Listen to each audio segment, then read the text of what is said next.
Hillary has been lengthening her excuses as to why she lost the election. She didn't really lose the election. It was stolen from her by, I think it's up to 24 different excuses she has now. Number 24 is content farms in Macedonia.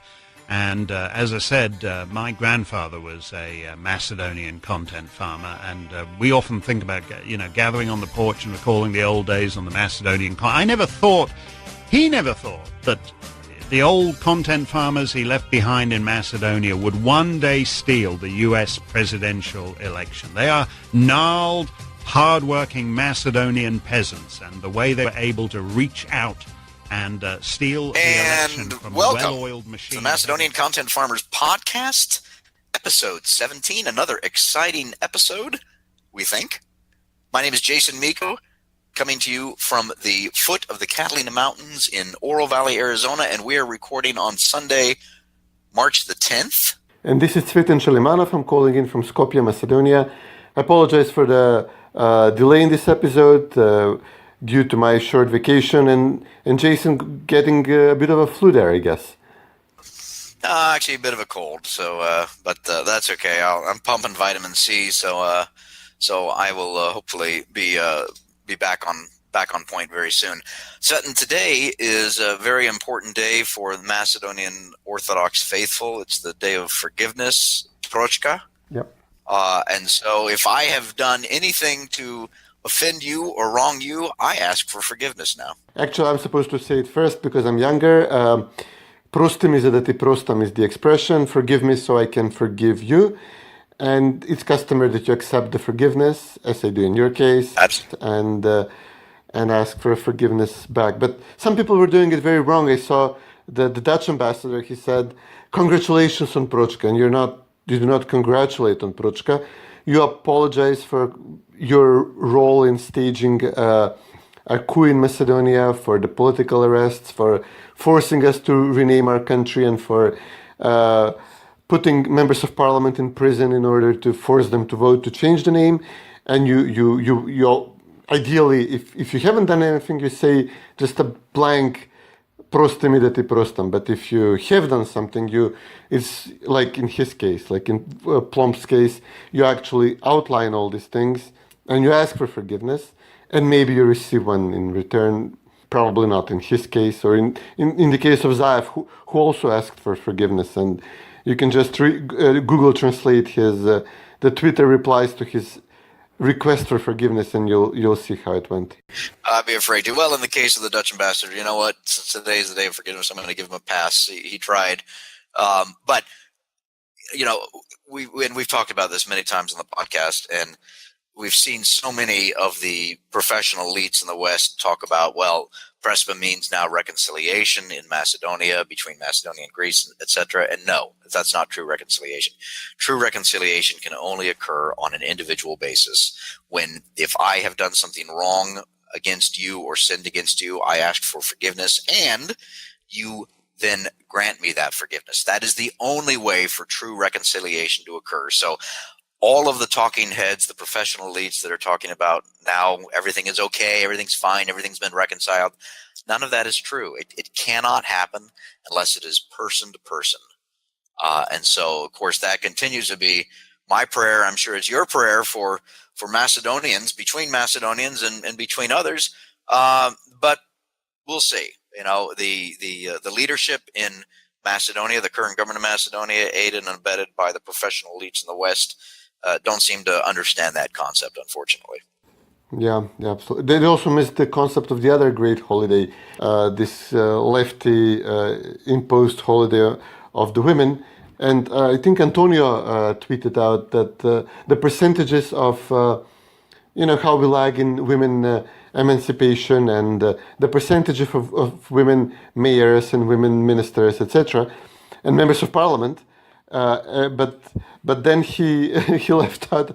I had to remind him that one of the members of parliament was actually, she had her son charged on bogus charges. This is Vladanka Avirovic, and she was blackmailed by the Zaev government that unless she votes the correct way, their correct way, to rename the country, her son is going to rot in prison. So She did the motherly thing and she voted to rename the country.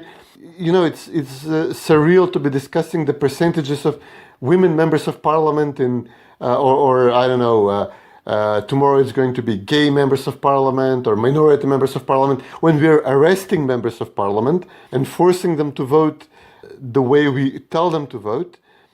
So we're so far removed from measuring our progress in token percentages of women participation when we are arresting them. Yeah, no, you're exactly right. And I've never understood this whole thing. It's part of the progressive project, of course, to reach quote unquote parity with the number of women in parliament and leadership positions and things like that. I always thought, maybe I'm wrong on this, I'm open to correction. I always thought the whole point of electing somebody in parliament or in Congress here, etc., was to be based on merit, and that they would be the best person for the job, regardless of whether they are male or female or gay or straight or black or white or yellow or whatever. It doesn't matter. Who cares? The point is that they need to be it's based on merit. It's based on ideas. It's based on the policy that they're offering and that they prescribe, etc. It shouldn't be based on percentages of this, that. But that's identity politics. That's the whole project of the progressive left. So anyway. Moving on, we use the expression that we're drinking out of a fire hose because there's just so much news going on, and you can't drink out of a fire hose. It's not possible. And while we want to talk about some longer term, more in-depth issues like civil society, maybe we'll do a whole episode based on what true civil society is. Hint, it is not what USAID and the EU are trying to do in Macedonia. It's something different from that. But anyway, back on the fire hose. I see that the Macedonian government is, of course, now, has dictated that 136, I think, institutions have to change their name. And we predicted this. Lots of people predicted this. The proper adjective Macedonian is not going to be used anymore. Yeah, it's being erased from the Macedonian opera and ballet, from the Macedonian radio television, from the Macedonian Information Agency. All things Macedonian are being renamed. Only the theater, for some reason, is allowed to remain the Macedonian National Theater. And MANU, the Macedonian Academy of Arts and Sciences, which, when it was not completely useless in the name issue, it was being actively harmful to the Macedonian side in the dispute. Now they decided they want to try and keep the name of their institution, so they're insisting, negotiating after everything else was lost. They want to remain the Macedonian Academy of Arts and Sciences, even though they were completely useless in this thing, or worse. And this is happening way sooner than expected. Well, yeah, you know what? And frankly, yeah, and I think we're going to talk a little bit later, I think, in this podcast about the presidential elections that are coming up rapidly, but I think it'll have an effect on that. I mean, so the Macedonian Information Agency will no longer be Macedonian, which is the proper adjective information agency, because according to Article 1F of the so-called Prespa Agreement, the adjective is, quote, of the Republic of North Macedonia, unquote, which is not a proper adjective. An adjective is a single word, not 5 words. And so the Macedonian Information Agency would either become the Information Agency of the Republic of North Macedonia, or of the Republic of North Macedonia Information Agency. Either one is just too much of a mouthful, and the Zaev government knows that it can't just say Macedonian Information Agency because that violates Prespa Agreement Article 1F. So now they're just dropping it to the dull, the pedestrian, the bland, the uninspiring National Information Agency. What is that? Yeah, it's like. It's kind of like we have the Tucson Convention Center downtown in Tucson. It's becoming the city convention center. What city? Yeah, this is any nation in particular. Exactly. Yeah. So 136 institutions now, at least, plus the websites and everything else. I do find it kind of funny, Cvetin, that on the official government website for Zoran Zaev, at the very top it says, Government of the Republic of North Macedonia. But then under his bio, it still says, at least it did yesterday, he's the president of the Government of the Republic of Macedonia. So, and you can find this all over the place. And so I'm doing screen saves. I'm using the Wayback Machine, which captures websites at a particular point in time, and you can't go back and change that. That's there forever, or at least until the world ceases to exist. And I'm capturing all these web pages and whatnot just to show that, and I don't know if it's because that they really don't want to change that, or is this they're lazy or what? I don't know if you have any insight into that. Well, it's an enormous amount of work, but this was also not supposed to happen right now. This was supposed to be happening in increments as we open and close EU accession chapters. This was not supposed to be done at the start, at the beginning of this whole thing, when we're still waiting to be approved for opening EU accession talks, and when our NATO membership is not ratified yet. Only like a handful of countries have ratified it so far. So we are giving up our main tool of getting Greece to play ball, which is domestic implementation of the deal or non-implementation. We're giving it up right now. And we haven't received our gain from this domestic implementation, which is opening and closing EU accession talks chapters. And this is clearly detailed in the Prespa Treaty. We're supposed to get open and close these chapters before we move on domestic implementation. Right. And just kind of to review the timeline here writ large, and part of the reason that Macedonia is in the news so much, part of the reason that we keep drinking out of the proverbial fire hose is because of this so-called Prespa agreement and all the events around it, and the professional elites in the West are clapping their hands and saying, good boy, good boy. And so that's just by nature, it's going to continue for the next, until Macedonia actually, quote unquote, gets into NATO, assuming that happens by the end of the year, probably. But before that, we've got presidential elections, we've got the European Union elections. And those are in early May. So Macedonian elections are April 21 and May 5.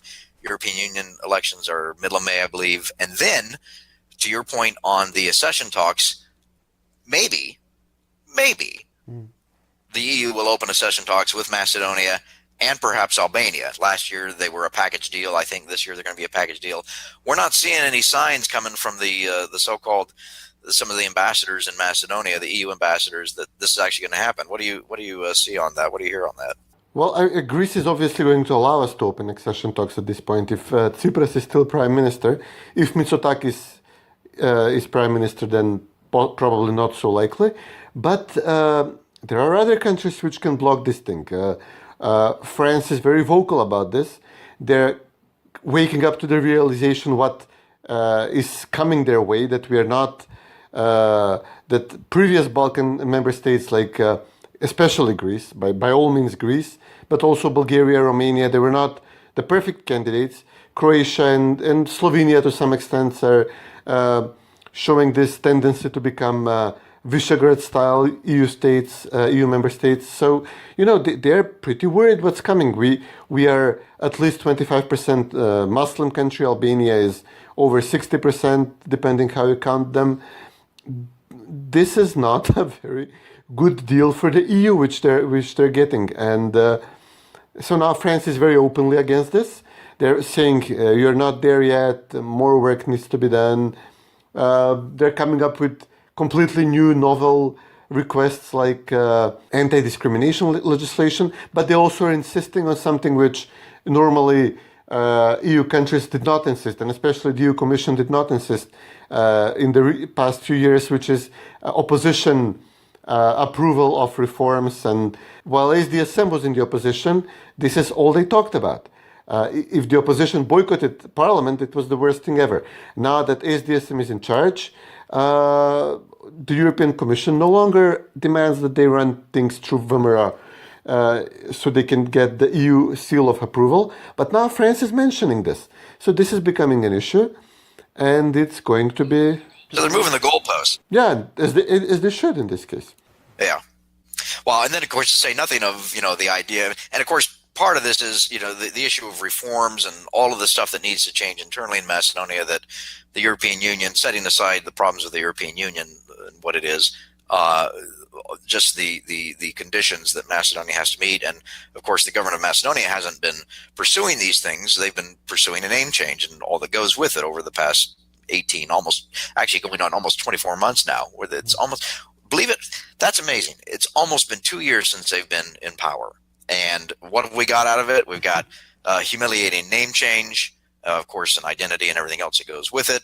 No reforms. One could say more corruption, as witnessed by how they got the Prespa agreement through. Certainly, despite their protestations to the contrary, the average citizen does not feel any bonus economic impact, even though they keep talking about all the FDI that's coming in, which we haven't seen yet, et cetera, et cetera, et cetera. So, I think Citizen has been, a raw deal for the Macedonians. By all means. And now we have presidential elections, and this is going to be really the first opportunity, I think, for the Macedonians to, give their voice really to the fact that the Prespa agreement was forced upon them, and the way in which it was done, the Balkan tactics that Johannes Hahn talked about and approved. We have two very different candidates, three candidates to be fair, but really two main candidates from Citizen Dewey, Stevo Pentorovsky, and then from VMRO, Professor Gordana Siljanovska. And so have we seen any polls yet? I know I asked you about that last week, but has there been any polling yet? Not yet. No proper polls being done yet. And, I should mention here that VMRO, the Conservative Party here, is running a female candidate, but she's not really getting much love from the people who normally insist they care much about women's rights and women's equality, etc. Well, going back to what you talked about just a few minutes ago about March 8. Yeah, they're in fact, she's actually getting quite a lot of flack on the account of how she looks, how she talks, how old she is. This all these things that good leftists shouldn't be using when attacking a political opponent. Seriously, she's getting flack. It's ageism. She's getting flack about her age. Yeah, absolutely, yeah. And how old, Cvetin, are half of the presidential candidates on the Democrat side here in the United States of America? I think Bernie would be 78 if on election day or on inauguration day if he was elected, and I mean half of the candidates are in their 70s, and so what a bunch of hypocrites. Yeah, well, no polls yet. Both candidates are crossing the country. They're traveling across Macedonia. They're meeting supporters, getting, some crowds. It's still early to have proper rallies. They're still meeting mostly supporters in party headquarters. But yeah, it's going to be difficult. The people are depressed. People are angry at the process. There's still an undercurrent calling for a boycott of the elections on the VMRO side, and ignoring the whole political process if all we get are rigged outcomes. And well, I like what Professor the VMRO candidate Professor Gordana Siljanovska said, talking I think to the citizens in Radovic the other week. She says, "I will not be using the name Republic of North Macedonia." So she's just going to be saying Macedonia. Actually, the media quote I found here says, she says, "You can take my word for it. I will not be using that name. Our grandmothers and grandfathers were being forced to change their names, and they were prepared to endure torture, but would not give up. We have inherited our name, and we have a centuries-old obligation to preserve it and hand it down to the next generations." And she is absolutely spot on. That and Stevo Pentorovsky, have you seen any commercials or anything? Is he running around saying I want to be president of North Macedonia? No, he is avoiding. He would use our country, the people of this country. our beautiful country. Yeah, this is to use a favorite of the internationals. So yeah, and how pathetic. Completely. And on Gordana's side, her father was a fighter in the communist forces in World War II, and she's just not prepared to give up this legacy of the fight for a Macedonian nation state, although a communist revolution came included with this. She's not prepared to give it up. She just wants to maintain this legacy, and there are some of them in the left which have still not given up on what essentially the left encouraged and espoused for a very long time, which is their fight for a Macedonian nation state. Many have moved on toward this post-national intersectional left. Siljanovska, obviously, she comes from the left. She was never a VMRO devotee or a loyalist or anything, but she is possibly the best. In this case, she would be best classified in this angle of leftist, but still has not abandoned the principles of having a nation state. Right. Well, yeah, and yeah, we know her past and whatnot, and I've got disagreements with her, especially on certain policy issues and things like that. But right now, Macedonia faces an existential crisis, meaning the very soul of Macedonia is at stake, and it starts with this name change, the identity change, etc. And she is going to fight against that, and that is what is needed right now for the head of state of the Republic of Macedonia, in my opinion. And kind of segueing into this next point, we saw how the Greek Ministry of Foreign Affairs this past week, for a long time on their website, they had a whole page dedicated to the so-called name issue with, as they called it, the former Yugoslav Republic of Macedonia. They've replaced that now, and the key, it's a 4-minute read about the history and whatnot and how Prespa was achieved, etc. Leaving out, of course, the bribes, intimidations, etc.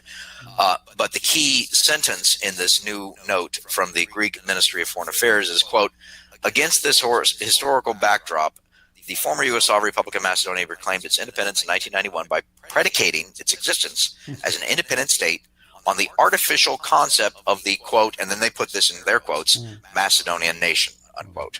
So, I took that and said, well, what it means is that, and then going back to what we started with reconciliation and forgiveness. So the Greek Ministry of Foreign Affairs has labeled the entire Macedonian nation as a, quote, artificial concept.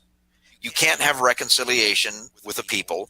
You can't deepen a friendship with a people that you consider to be an artificial concept, quote unquote. No, it's a horrendous insult. It's a horrendously nationalist, fascist thing to say in the Balkans, that a nation is artificial, while I suppose your nation is natural and sprung from the ground like the spring of water which Athena bequeathed to the Athenians. While we are an artificial nation, they were closer to the shipping lanes which were needed to the Western powers, and this is why the Western powers poured money and guns, etc., to the Greek fighters in the villages of Peloponnesus in the 1800s. Bulgaria and Serbia were closer to the places from the Austrian and the Russian forces were pushing down on the Ottomans, like every 20 or 30 years, when they would declare a new war, seize a small sliver of territory, and then call a ceasefire. This is how these nations become natural and historically accurate. We were closer to the center, especially Macedonia, which is around Solun/Thessaloniki, which is the second city of the Ottoman Empire. So this is why we couldn't have... Solun was the basis of the administrative apparatus, of the military, and the Ottomans were not prepared to give it up as easily as the wastelands of Peloponnesus, or the area around Belgrade, or the northern areas of Bulgaria or Wallachia or whatever. So this is how these regions became states before Macedonia. It's not a centuries old issue. It's like less than a century and a half old, and this was all going down 20 years removed from the creation of the Bulgarian nation, or the Greek nation precedes the idea of a Macedonian nation state by 20 or 30 years, because this is how long it took the Russians to liberate the next piece of land, and the Greeks are still at this leftist, allegedly progressive, allegedly reconciliatory government at the peak of reconciliation and extension of hands of friendship, or all these other metaphors which are being mixed by Zaev and his supporters. I mean, imagine getting a Nobel Peace Prize for a reconciliation with somebody you consider an artificial nation, a made-up country. That's an excellent point, because we should remind listeners that both Zoran Zaev and Alexis Tsipras have been nominated, quote unquote, nominated for the Nobel Peace Prize for next year. So obviously, we could have a whole campaign to explain to the Nobel Committee why they don't deserve this later this year, and of course that'll be part of it. That you can't have reconciliation, you can't have peace with a group of people that you consider to be artificial and a concept. And the Greek Foreign Ministry, they didn't have to do this. They did it because for humiliation purposes. They did it because they want to show the biggest swinging genitalia in the region. It's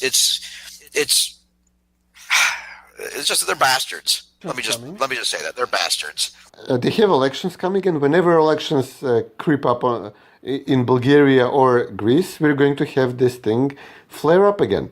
They're going to need, the ruling party in both Greece and Bulgaria, they're going to need something like this, a completely needless insult aimed at Macedonia to prop up their numbers. And what we have to counter these insults and offensive language, etc., is delaying, incrementally implementing the Prespa Treaty domestically. And we're giving this up. We're actually begging them to continue insulting us and attacking us and abusing the spirit of the treaty. Although the spirit of the treaty is exactly this. Greece and Bulgaria reserve the right to insult and impose themselves on Macedonia and demand future concessions, open-ended, in the public discourse in the country, in school books, history books, in the shaping of the public consciousness. So this is, it's in the spirit. Actually, what they're doing now with this calling us an artificial nation, it is in the spirit of the agreement. It's not in the spirit of the agreement as understood in Brussels and Washington. They do not realize what the agreement is about, or they don't care. Yeah, no, you're absolutely right. And I think it's a mixture of both. They don't realize it because they don't understand the Balkans. They don't understand Southeast Europe, no matter how many so-called experts can pontificate about it. And more importantly, frankly, they don't care. The whole point of Prespa, in my opinion, and I've written about this and I'll continue to write about this, was to get Macedonia first and foremost into NATO. I guarantee you the Americans really could care less about the EU, as we saw from Victoria Nuland a couple of years ago when she made clear what the State Department's position was on the European Union. Maybe we can play that clip. So it's always been about getting Macedonia into NATO. And that's why I think, all the talk and everything else, as soon as Macedonia's in NATO later this year, despite all this other stuff we're talking about, it'll kind of drop off the map. And again, I still predict that the professional elites in the West will discard Zoran Zaev and his entire cadre of traitors at some point in the near future. And we know, because Macedonia is still, quote unquote, a nominal democracy, etc., as is Bulgaria and others, the citizen isn't going to be in power forever. Vomitor is going to come back, and when it does, things are going to change. Simple.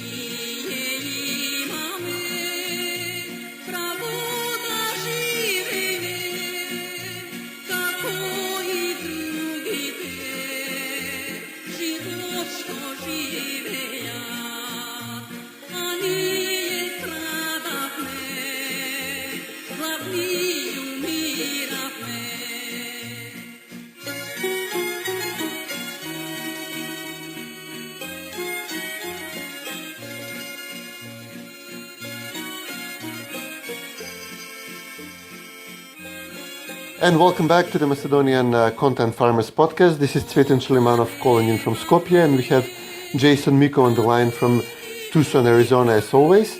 We were discussing all the events happening in Macedonia recently and how the coming European elections are going to influence what happens in Macedonia. But a lot is happening on this front independently of Macedonia. We have one of the few countries which has stood up for us and helped Macedonia in all these years of political crisis, and eventually took in Nikola Gruevski after he faced political persecution here in Macedonia for trying to protect the country and as a Macedonian nation state. Hungary is on the verge of being expelled from the EPP. This is the European Conservative. Again, I'm making quotation mark with my fingers because conservatives. The Conservative Party in the European Parliament, and they're apparently now too centrist for a proper Conservative Party like Orban's Fidesz. God forbid the American Republicans try to apply for EPP membership, eh, Jason? Yes. Well, yeah, and it's always a good time. And full disclosure, I have to let our listeners know, as I sometimes remind folks, I am not Macedonian. I am actually Hungarian, and so this Friday, March 15, is Hungary's National Day in memory of the 1848-1849 Revolution and War of Independence. So Hungary celebrates its National Day. I will be celebrating Hungary's National Day on Friday the 15th. It also happens to be, oddly, the Ides of March. And all that is taking place within this, what you mentioned, Cvetin, the EPP and its desire among some EPP parties to kick out Orban and Fidesz from the EPP. I see just a news article just popped up here. Manfred Weber, who is likely to be the next European Commission president, is going to be meeting with Orban, let's see, the article says, quote, in the coming days. So sometime this week. Hopefully it doesn't all occur on Friday, on Hungary's National Day and the Ides of March. Not sure what they're going to do, but as you said, Hungary has been kind of leading the vanguard of countries in the European Union that, believes in sovereignty and the idea of the nation state and wants to retain its culture and protect. This is just a crazy idea, isn't it? That a nation state's first goal should be to protect its own people. I mean, when did that go out of vogue? That a nation state should be, a globalist institution. But Viktor Orban and his government have been, protecting Hungary and Hungarians, and because of that, maybe he's heavy-handed in some tactics. I don't know. I don't follow it, daily. But the European, the EPP, the European People's Party, because of some complaints from a number of other parties, wants to kick Orban and Fidesz out. And I think we're going to see more of that going on as the European Union struggles, and we know that the European Union has a great deal of struggles internally. People, calling Macron actually last week, the president of France, calling for major reform in the EU. But his idea of reform, of course, is ever closer union, quote unquote. And I'm using the air quotes, and sucking more sovereignty from the individual nation states. But as I said, this is just going to continue. Yeah, I mean, now with the Brits leaving the European Union in what's it now, this month? In a few days? Well, it's supposed to be 2 weeks from Friday, so March 29. Excuse me, I thought you meant... There's a vote, I think. I think you meant a fortnight from now. Yes, absolutely, a fortnight from now, Governor. Of course. Governor, yeah. Right. But I don't think that's going to happen. Even Dan Hannan, the British MEP who campaigned heavily for Brexit, thinks that it's going to be delayed a bit. We don't know. Obviously, the George Soros and others want to have another vote. Tony Blair, of course, etc. All want to have another vote on it. Vote as many times as you need to until you get it correct. That's the whole mantra of the European Union. But you're right. All that's going to affect the future makeup of the EU and the upcoming elections. Yeah, with the Brits coming out of the EU, the EU desperately needs some voices in it to repeat to them non-stop, not so fast, take it easy, think this through, think before you jump. This is Orban now. He's telling them, okay, we had these borders here for a reason. We put this, we had this rule that we do not just admit anybody into our countries. For millennia going back, it was not just made up for no reason. These countries which we have been shaped over the centuries by natural processes and natural movement, And there is a logic to them, there is a purpose to them, and you can't just abandon them overnight. You cannot just abandon the family overnight and redesign it, have a bearded lady sing on Eurovision and declare it major progress, declare it. Well, this is, you're absolutely right. And this is, taking the 30,000 foot, 10,000 meter perspective. These are some of the major profound differences in Western civilization between the left and the right. The right says, we need to go slow. We believe in, sure, change is natural, but it's got to be very slow. It's got to be deliberate. It's got to be thought through. It's got to be incremental. Whereas our friends on the left believe, like Thomas Paine, one of the pamphleteers in the American Revolution, said of the revolution in France that it believed that you just got to destroy everything if you don't like it and burn it all to the ground and start from the ground up. And you can't do that and expect to have these institutions, starting with the family, as you just mentioned, survive. Incrementalism, going slow, thinking, debating, talking. I mean, that's why it is so difficult, to take but one example, to change the United States Constitution. It's very difficult to change it, but it can be changed if enough people think that it should be changed. That's fine. And yeah, in our case, they tell us that we should abandon the concept of a nation, that we could just redefine, reimagine our history. This is what the communists did with the year zero. We just throw all the parts of history we don't like and then re-explain the parts we do like to fit our current values and our current view of what we want to do and what we want to be in the future. We closed the churches. Churches were turned into pigsties here, and in a deliberate attempt to humiliate the faithful and the clergy. If the clergy were not killed and put in prison. So we've been through this, and we know that this is absolutely horrendous. And we do not have a say in Europe.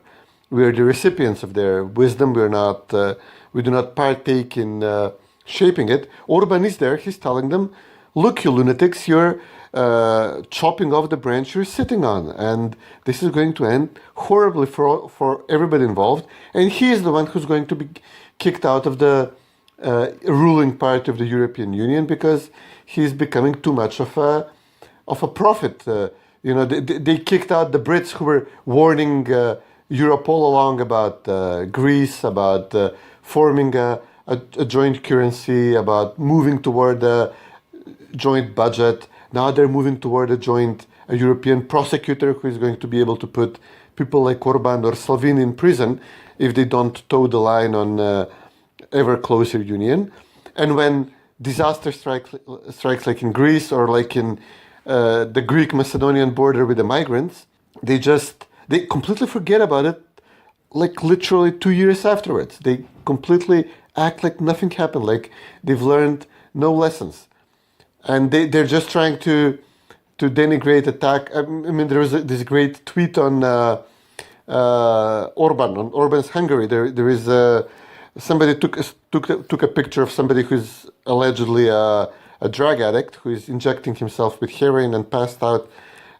Even though, after my experience with the colored revolution in Macedonia, I believe that all of this can be staged and very often is staged. But okay, we have two people lying down next to a street, next to a bus stop, and the bus stop has the George Soros, Jean-Claude Juncker poster in which Orban's government ordered and is warning people that you should, be careful what these two people are planning on open borders issues. And the comment is, well, a young Hungarian drug addict lying passed out next to one of the government's anti-Juncker, anti-Soros billboards in Budapest. The government supports for drug prevention is only 1.1 million euros, but the cost of the anti-Soros campaign is 39 million euros. But then what's not mentioned here is that George Soros, his leftist organization, is literally funding projects, campaigns to promote the opening of publicly funded heroin injection sites where you can share needles and you can inject yourself with heroin. So presumably, this is supposed to be like a huge hit on Orban, whose economic policies. Progressive leap forward. Yeah, his economic policies have created nearly universal employment in the country. So if you do not really have to drag yourself to escape the drudgery of your life, you can just get a job, be productive. He's constantly in your face to start a family, become a responsible adult. And but again, this picture is supposed to convey some sort of like a bleak dystopian image of contemporary Hungary, and juxtaposed it with what Juncker and Soros are offering, which is allegedly the way forward. But Soros is literally offering you drug injection sites. We and this is a debate that's been going on in this country for a long time. I'd have to look it up to find out. There actually are places here in the States, I believe, I could be wrong on this, where that is part of the debate at the local level, and local governments are trying to arrange that.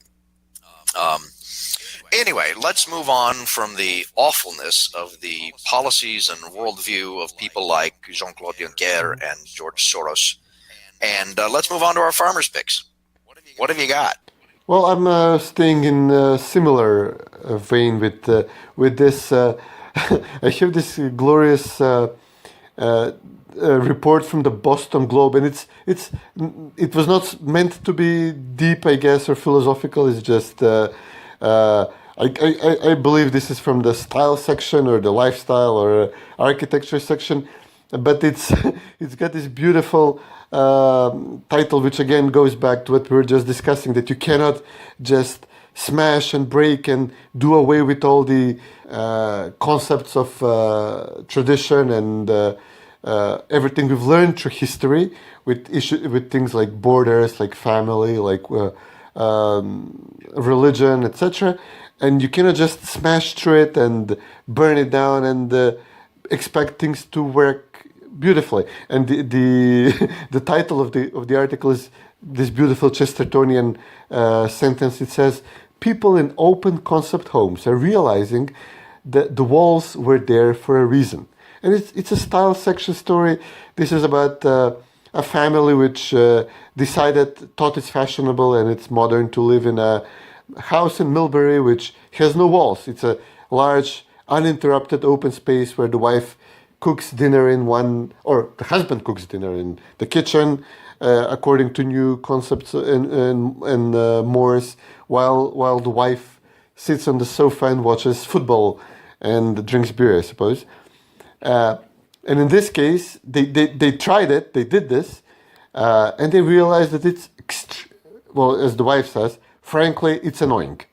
I miss my walls. I cannot cook in peace while my husband is watching football, and it annoys me. And there are too many people in my space. They're all in my hair, and too much noise. Dirty dishes on display from my living room.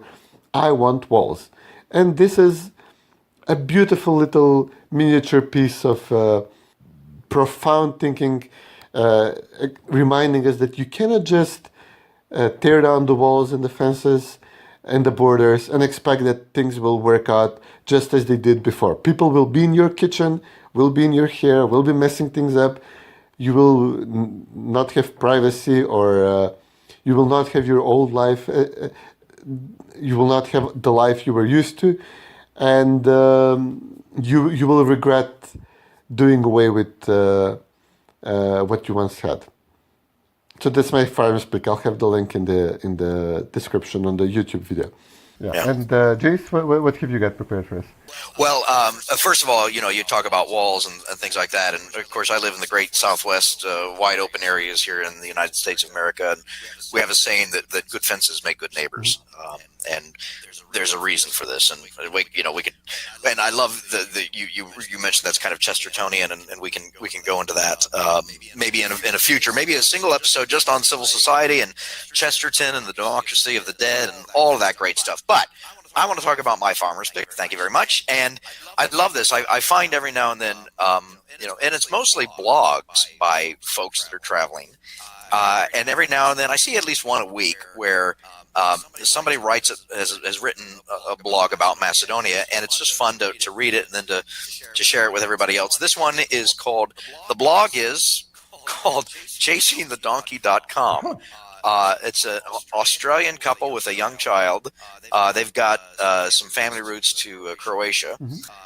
This one is called Things to Do in Skopje, Macedonia, one of Europe's most unusual capitals. And it's a good read, talking about all that there is in Skopje, and then beyond Skopje, of course, from Matka to Kozjak and so many things. But my point is, I just like reading this and sharing it on social media and whatnot, especially because, these folks aren't going to go back and change the name.